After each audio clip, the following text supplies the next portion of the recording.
Hey, Mr. Harari. So my question is, I'll start very broad and then I'll narrow it down for the focus. I'm really interested in what do you think are the components that make these fictional stories so powerful in how they guide human nature?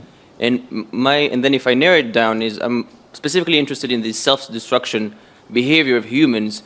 How can these fictional stories led by a few people convince the mass to literally kill or die for that fictional story?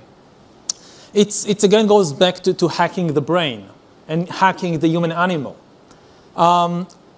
It's been done throughout history, previously just by trial and error, without the deep knowledge of brain science and evolution we have today.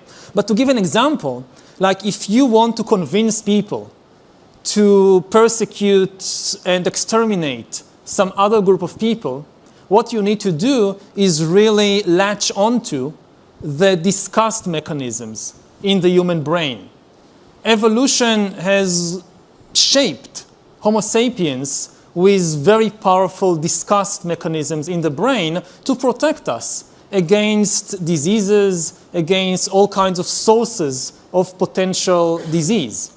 And if you look at the history of bias and prejudice and genocide, one recurring theme is that it repeatedly kind of latches on to these disgust mechanisms.